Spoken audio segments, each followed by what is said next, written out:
Hey everyone, Brian and Jeff with Workshop Addict, and today we're going to take a look at WorkshopVac's Wet Dry Blower Vac. This is a 4-gallon vacuum cleaner and leaf blower that's rated at 6 horsepower peak. Now that peak rating is just something we're not going to dive into, but it is a good gauge to use it to compare the power to other units. This is model number WS0400DE. It is a 10 amp motor with 20 foot of cord that's on the cord wrap on the side, uses an 1 7/8" hose that's 7 foot long, and it also locks onto the vacuum, and the blower attachment also locks onto the blower head. Right, which most people will say, what difference does that make? Well, a lot of difference. If you're, for say, drying your vehicle off after you wash it, you don't want the nozzle flying off and hitting the car, or even so much as blowing leaves around. You don't want to constantly be picking it up. No, it's just an added feature that a lot of them don't have. Right. It's something that when you're using it, it's a convenience factor that you're not going to have something Security happen. factor. Security, you're not going to scratch your car. It's something that's well thought out, and Workshop Vacs is actually made by Emerson.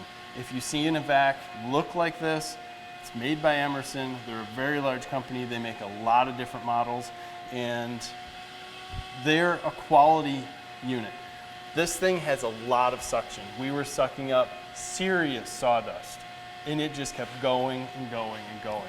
We actually packed the filter almost solid, and it never lost any suction, just kept going. I know, that's what amazes me. You know, this is a small unit, which is great for people who have a small garage, who want to use this in different areas. You know, you have a truck or a business where you have a van, you want to take it down, suck out some water out of a septic tank or a sump pump, excuse me.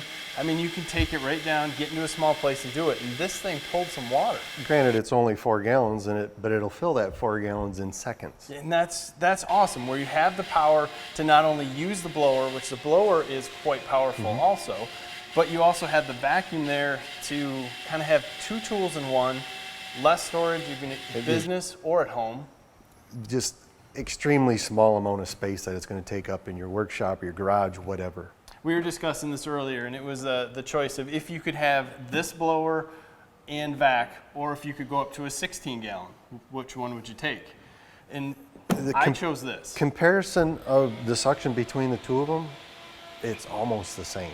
It's close. You get a little more capacity on the big one, but how often do you need it? And when you do suck up something like sawdust, usually you'll pack the filter anyway before it'll actually fill up the whole unit, and it'll slow you down, so you'll be cleaning it out. But either way, this thing is something to look at. If you're out there thinking that, hey, I need something smaller, it is a little bit noisier, and most smaller vacuums are, simply because you're pushing a lot more air through smaller spaces, through small orifices, whatever. It just makes a little more noise. Yeah. Either way, it's not crazy noisy, but somebody will come out and say, hey, it's a noisy vacuum, but every small vacuum that we've ever had. Bigger isn't always better. No. So if you're out checking these out, you can find them on Amazon. You can also buy them off the Workshop Vacs website. Stop by Workshop Addict. We have a blog and a forum over there. Also check us out on social media. Hit that like button, subscribe to our channel. We'll keep you up to date with tool news and projects. Thanks for your time, guys. Have a great day.